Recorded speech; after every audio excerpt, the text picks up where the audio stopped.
युवकांनी सुद्धा त्यांच्यासाठी अतिशय महत्त्वाचं आहे। याच्या माध्यमातून असेल, तांत्रिकीकरण असेल, त्या माध्यमातून युवकांनी पुढे आलं पाहिजे।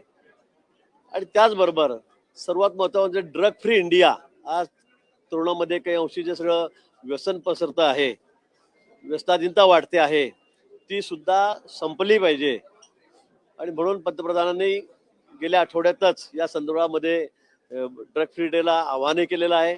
मला वाटतं त्याचं अनुकरण आपण सगळ्यांनी या ठिकाणी केलेलं पाहिजे, सगळ्यांनीच केलं पाहिजे। शेतकऱ्यांच्या संदर्भामध्ये सुद्धा अनेक मोठी पावलं सरकारने उचललेली आहेत, त्यांना मदत आपण या ठिकाणी करतो आहोत। नैसर्गिक आपत्ती मोठ्या प्रमाणात वारंवार येत आहेत। खूप अतिवृष्टी काही ठिकाणी होते, कुठे गारपीट होते, कुठे वादळ येतंय आणि ग्लोबल वॉर्मिंग यामुळे सगळे उद्भवतंय। आणि म्हणून मला असं वाटतं की निसर्गाचं जतन आपण या ठिकाणी केलं पाहिजे, झाडं लावली पाहिजे, झाडं जगवली पाहिजे, जेणेकरून अशी आपत्ती आपल्याकडे येणार नाही। हे सगळे आपल्या समोरचे संकट आहे। प्लास्टिक पासून मुक्तता हे मोठं संकट आपल्याकडे प्लास्टिकचं आहे। मला वाटतं त्यातून मुक्तता करायची असेल तर सगळ्यांनी पुढाकार घेतला पाहिजे। आमदार आदित्य ठाकरे 2 दिवसापूर्वी नाशिकचे खड्डे बघण्यासाठी आले होते, महापालिकेत येऊन राहिले होते। सोमवारी आता संजय राऊत नाशिक महापालिकेवर मोर्चा काढणार आहेत। हा एक राजकारणाचा भाग आहे, राजकीय भाग आहे, त्यांनी ते करावं।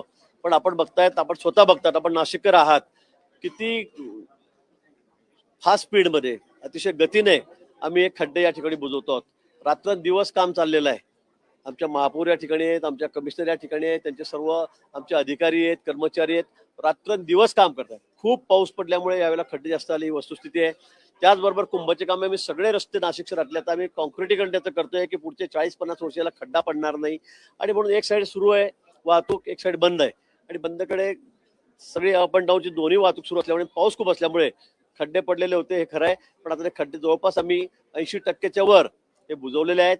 येत्या 4-5 दिवसामध्ये खड्डेमुक्त नाशिक आम्ही त्या ठिकाणी करू। पण खऱ्या अर्थाने जेव्हा सगळं काम पूर्ण होईल त्यावेळेलाच नाशिक शहराचा खरंच चेहरा मोहरा बदलणार आहे। आम्ही अंतर्गत जे रस्ते आहेत कॉलन्यामधले, त्याच्यासाठी सुद्धा मुख्यमंत्री मोदयांकडून आता पैसे मंजूर करून घेतलेले आहेत, ते सुद्धा आम्ही आता तात्काळ करायला हाती घेणार आहोत।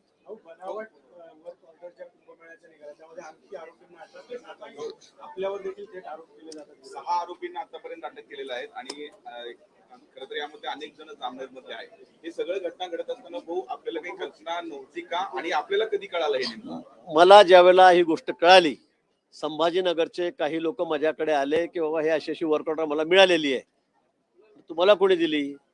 त्यांनी 4-5 नावं सांगितले मला, 5-6 लोकांची नावं सांगितले। ते 6 लोक 7 लोक अजून 2-3 त्याच्यावर आरोपी मला वाटतं भेटतील।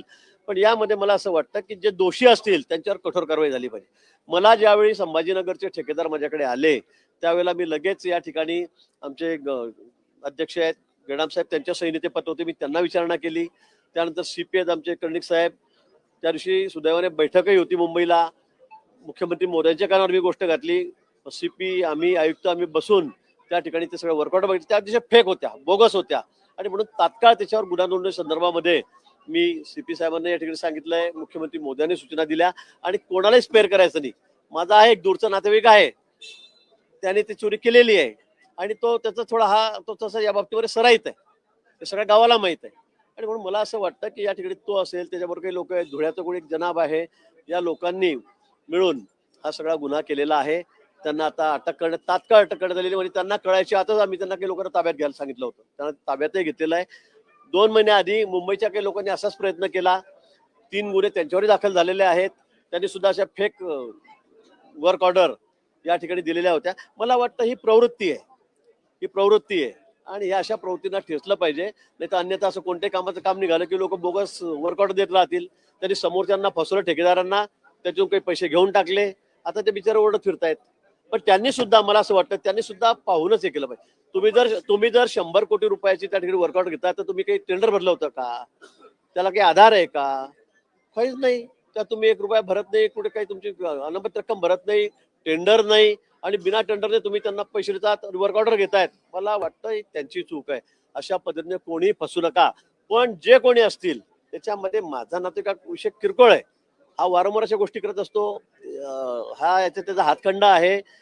पण हा माझा दूरचा नातेवाईक हे खरं आहे, हे मान्य केलेलं आहे।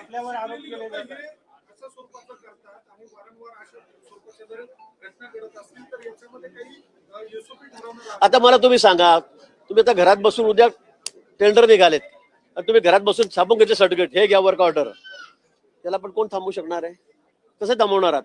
जो घेणारा आहे हे त्यालाही कळायला पाहिजे की मी टेंडर न भरता 100 कोटीचं काम कसं काय